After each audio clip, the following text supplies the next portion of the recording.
We have a little dirty wallaby, a little stinky wallaby. We gotta give her a bath. Nah, she actually smells pretty good. We have been noticing her butt is kind of shedding hair. Hold on, Rue, relax. I'm sorry.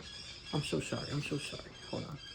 She only likes it when we carry her as a baby. If we touch her in any other way, she's not too happy. So as you can see, her butt there is losing a lot of hair.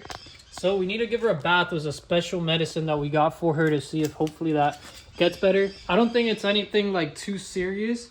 I think it's just the way that she gets positioned inside of the bag. Her pee kind of sits in that area and it makes her lose her hair. But I don't think it's like a skin infection or anything like that. So what I do is I get this water nice and warm. I'll just go through here. And she's super good about taking baths. I usually just rest her on my hand. The hardest part is just actually holding her. And I'll have my assistant use her hand there to grab another bit of soap. Yeah, get her booty. Her little kangaroo booty. How do you feel about this, girl? It is what it is. It's all part of the job. Part of the job, Ruru. We can't have no stinky kangaroos. She's a wallaby. Can't have no stinky wallabies. The booty real nice and good. Alright, towel time. How do you feel, girl? Oh, does he? Oh wow, that's a lot of water. Now we wrap her up in a nice blanket and get her all dried up.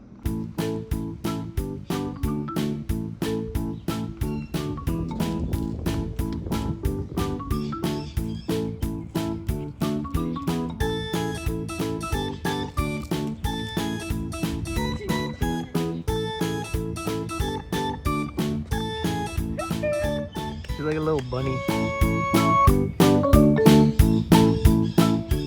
Baby Roo is growing up. What's up, baby kangaroo? You're growing up and doing a lot of racing now, huh? Taking little baby Roo out on a little trip to see the outside world. Right, little Roo? You like it? Yeah. Smells like a little baby that's covered in piss.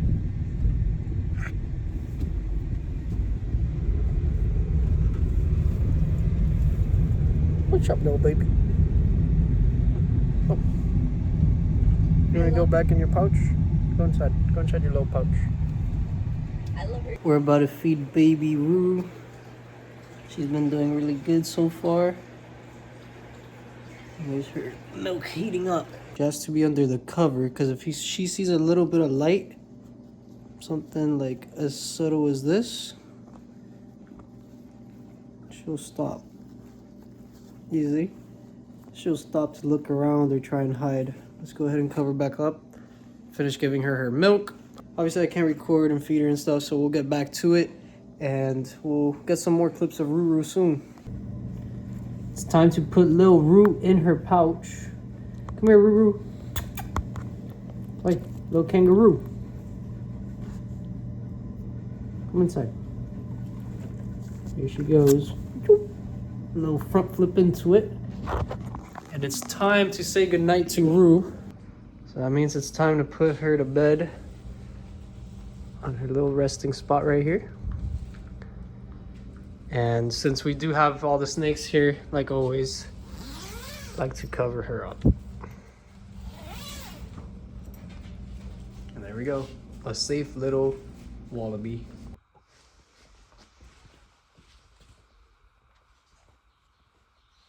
This is how you feed a baby kangaroo or baby wallaby.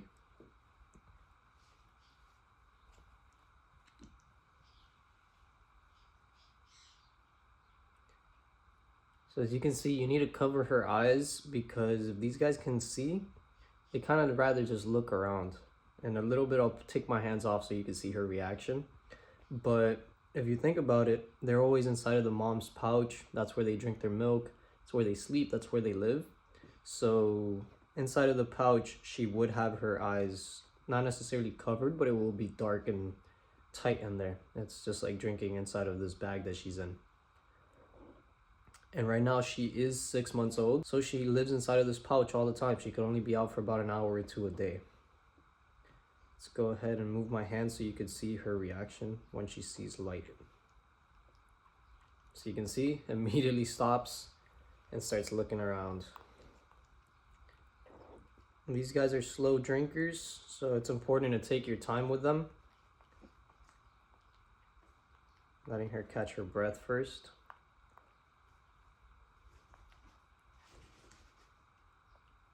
Now when I'm doing this, I'm not squeezing on her face or gripping her. I have my hands just over her eyes, kind of like a hood. Not putting any pressure, so as you can see, she could pull out of it if she wishes to. I'm not gripping her and forcing her to drink. Sometimes when I start off, I do need to grip her and put this down her mouth because she'll try and just push my hands away though. Right, little Roo? So she's already drank a good amount. Right now she's drinking about half of the bottle, so it was right around here when we started. I'm gonna try and push a little bit more, although she doesn't seem too hungry today. The monkeys were slightly easier compared to her in that case. Monkeys always go straight for the nipple and they fight over it. They never had to be forced to drink. This girl, we kind of need to shove it in her mouth a little bit before she gets it. I see a lot of animals have the habit of trying to grab something when they're drinking milk. So you can see she kind of moves her hands. The baby bunnies did that as well. And the monkeys obviously used their hands to grab the bottle. And this girl's gonna be needing a bath soon. Like I mentioned, they live inside of their pouch all the time. Therefore, their pouch is their toilet and their home and their kitchen, I guess, their dining table. It's an all-in-one house, you can say, that you don't need to move from at all. So in the wild, apparently they poop inside of their mom's pouch as well, and the mom just licks out all the poop and cleans it. And that seems like a crazy job because I replaced her pouch twice a day and it's smelly. That's the best way I could put it. It's not fun to do that. But what I've come to notice is that the funnest animals tend to be the stinkiest animals. You look at the monkeys, for example.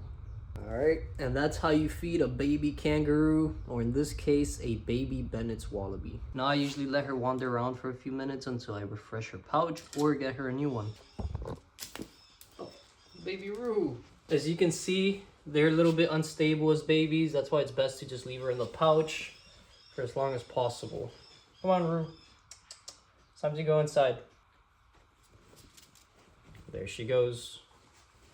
Now we'll just hang her on the doorknob and that would conclude the feeding.